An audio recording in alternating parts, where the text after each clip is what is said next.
4G. I didn't expect anything, but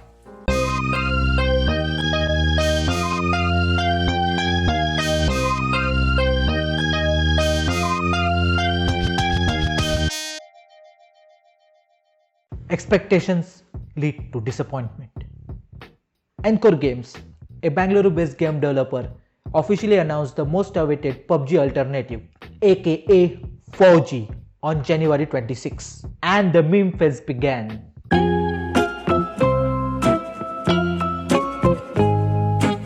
Well, I'm not going to bash this game right away because I expected very little from it. If you don't believe that, you can check my previous video. The link will be here or here. I don't know, but it will be somewhere. Since the launch of the game, it was receiving positive reviews about the gameplay as well as the graphics of the game. But soon, PUBG fanboys allegedly brought down the ratings at Google Play. Still, it has managed to cross over 5 million downloads due to a void that was created by PUBG as well as large amount of population in India over internet. Well, I am going to judge the game with certain parameters as other gamers do, and I will be ranking them out of 10. The average will be calculated and it will be presented in the conclusion part of this video. So let's begin. The name of the game, 4G. Though some might think that this is opportunistic, but I think that they put a lot of thought while naming the game. Riding on the patriotic sentiment as well as rhyming the game with PUBG is like killing two birds with a single stone. The name is abbreviated and is very searchable, and it's unique for sure. I would give it 9 out of 10 for the efforts of naming the game. Of course, no one is perfect. Presentation of the game. We have to be honest here, the marketing of the game was poor. It felt intentional launching the poster of the game just after PUBG was banned. And then too, the images were lifted from Shutterstock and they did not put any effort to make it something different.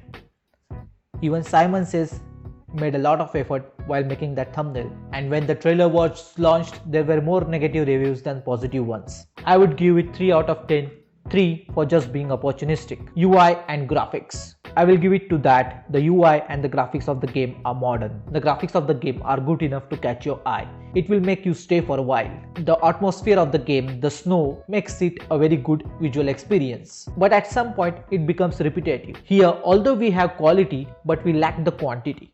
Kudos to the developers to deliver such amount of graphics in such a less amount of time.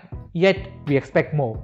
I would rate it 7 out of 10 for the efforts put into the graphics, though there is big scope for improvement, story and gameplay. Currently the game only offers single player settings. In the last video or blog, you can check it, I talked about how PUBG offers in-app communications, lots of variety of guns and their attachments, making the game surreal and active all the time. Here we don't have that in 4G yet. Though I also love the single player aspect of the game, 4G missed everything that it initially marketed for.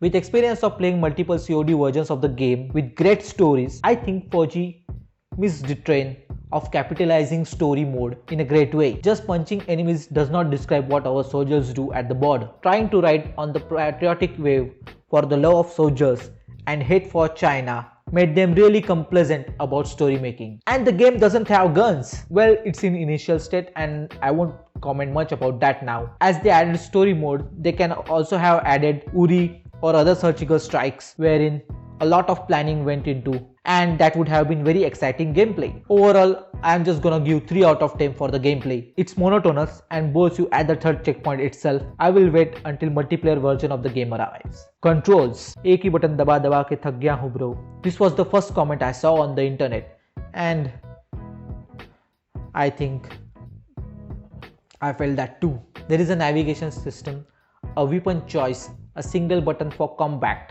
A button appears when you reach at a fireplace for healing, and apparently there is a block button too, which I haven't tried. And that's it. As the story and the gameplay is not complex enough, I don't think they required any more buttons such as crawling or driving a car or driving a bike that is yet to come. Even the fighting has only a single button. If they could have provided at least 2 to 3 buttons wherein a user can choose what kind of combat he wants to do or what kind of multiple combat moves he had to make, I guess that would have been pretty interesting.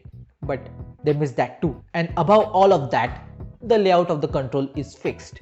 most of the people don't like fixed layouts. They want to customize their layouts so that they can make it comfortable while playing on multiple screens. For the controls, I will just rate it 4/10. There is nothing much to do there, as well as it is not customizable. There are many other parameters such as sound, music, tutorial, realism that I think I cannot judge this game on this stage right now. There will be another review when free for all and deathmatch mode appears. Overall rating is 5.2 out of 10, which I think is very low, and there is a lot of scope of improvement in many areas of the game. They need to work out on gameplay and story. They need to work out on controls and make their presentation believable. Let me know in the comments what do you think about my review. Was I being too harsh, or was I being accurate, or was I being too soft? Please let me know in the comments. Please like, share and subscribe. I keep posting videos weekly. That's a lie, but I try to do it weekly. So please like, share and subscribe. That will just motivate me to keep uploading videos. I receive at least 100 views and I would like to target 20 likes for this video. Please like this video. like दबाने में क्या जाता है, like दबा दो यार, share कर दो, like दबा दो. Bye bye, शबा खैर.